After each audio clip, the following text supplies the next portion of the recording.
Okay. I thought we had a good morning this morning. Really tried to go back after we evaluated the scrimmage and go back and really hone in on some of the mistakes we were making. So after evaluating the scrimmage, obviously we had a lot of improvements that were visible for our guys to see. So today, really, it was just one of those days where we tried to circle back, get better at what we tried to accomplish in the scrimmage, which we did not get that done. And so today, I thought we made some more progress. I thought we moved forward today. And again, in the name of trying to, offensively get a pace going, defensively being able to line up against a fast pace and still being able to play physically, aggressive on defense. That's a challenge. And but we're moving in the right direction. I feel good about that. I feel good about special teams again continuing to move ahead. And so after evaluating, we know we've got a long way to go. But again, our guys are really doing a nice job. They're willing to work and press on. So. Can you say what some of the good and bad things were when you evaluated the scrimmage? Well, I'll tell you, there were some, as I said, after the scrimmage, actually, Philip, there were some really good things. I thought we had some explosive plays on offense that were big. We're going to need those.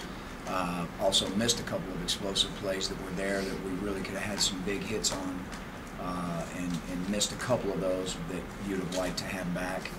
Defensively, and also I felt like at times we ran the ball very effectively.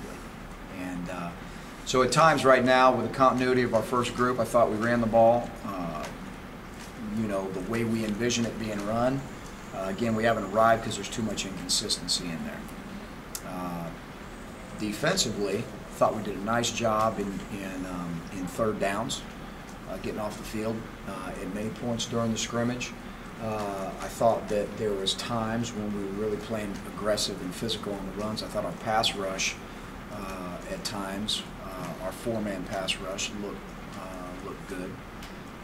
Obviously, we have not arrived there either, but I think we're making some strides there with our young defensive line. And but the downside defensively is that we're giving up too many explosive plays, too many big plays. So got to go back and reevaluate that. That's what we kind of went back and revisited this morning. And again, last year defensively, that was kind of our Achilles heel with big plays, certainly in the air. So we went back and tried to clean some of that up this morning. So a lot of good, a lot of great teaching moments, and I think again it was very clear visually to our team where we were not as good. Have you done much with the Wildcat so far in spring? And if so, who have you got? We haven't arrived there yet. We will. We're going to get there. Right now we're trying to stay on a progression that will get us there, but we're not there yet. How do you, when you're evaluating things, obviously if you have explosive plays, that's good for the offense. That's not good for the defense. If you're getting off the field on third down, that's good for the defense, not good for the offense. How do you kind of put that together and evaluate what's what? Well, after doing it, all those years, Philip, I think you just kind of assess, each situation individually different. Again, when you're in 100 and some odd play scrimmage, you're going to have things happen on both sides. And we did. We had that. So, again, I think it's more of just pointing out and going back over like a day like today. Now, we could have moved on today to the next thing, but we weren't ready to do that because we got to go back and clean some of those things up that we weren't very good at. So, again, it's encouraging, in some regards, and then, conversely, it's something that's glaring that you need to work on. So it balances itself out. Have you had a chance to do any live work on kickoff returns and coverage? No, not completely live. We have on punt coverage. Yes, we were live on punt coverage. We'll go live again punt coverage Wednesday. We're really getting our kickoff return kind of greased up right now and geared up where we can, circle back and take a few live ones, hopefully. That will be our goal. Don't know if we're going to arrive there or not before the end of spring, but that would be our goal. Again, working on our return units for those hidden yards is huge for us right now. So, but we will continue all of spring in the hopes of finding a punt returner that can, give us a weapon. We'll continue to cover those live.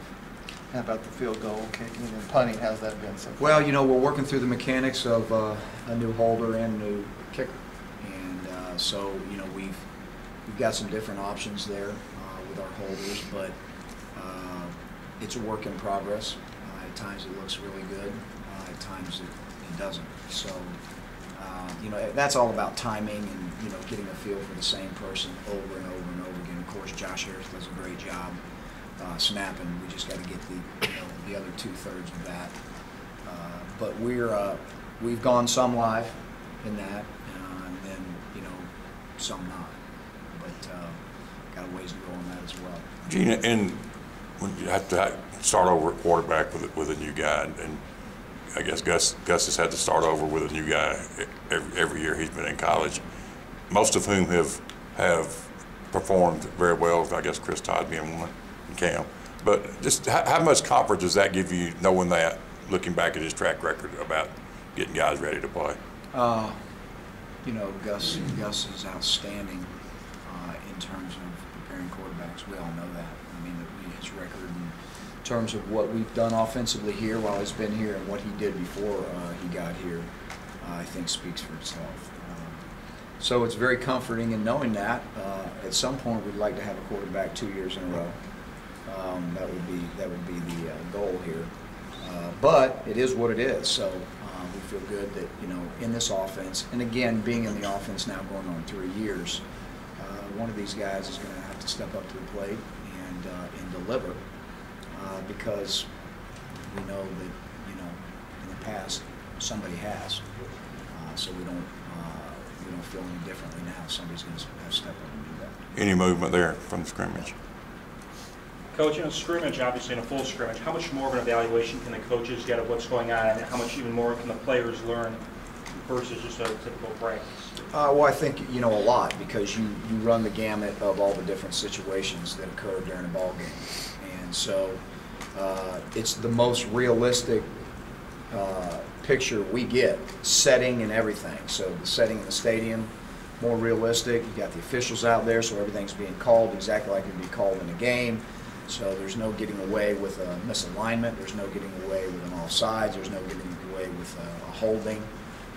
You know, so I think it really clears the picture up for everybody. And you know, again, it gives you a more realistic idea based on down and distance and everything else that occurs. So it's good for us. How's Anthony Morgan's transition back to offense going? It's a work in progress.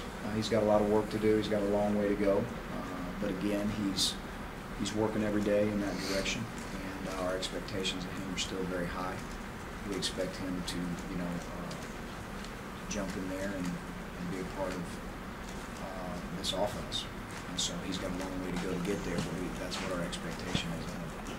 Gene, when you get some highly touted recruits out of high school and then they have to come here and wait their turn, redshirt year or something, does that do you see that weigh on them at all, or how do they kind of handle the transition from being big time in high school to having to kind of wait in college? I think everybody handles it differently. I think that's really up to the individual. I think they all come in with a great idea that they want to play and they're going to play, and then when they don't, some adjust to it faster than others. But I think at the end of the day, when they remove themselves 4 years later, they realize that in most cases that was a really good decision. Derek Likes and Jamar Travis, I guess are getting a lot of opportunities. How are they doing this spring? Again, work in progress. Got a long way to go, and we just have to keep plugging along. Okay.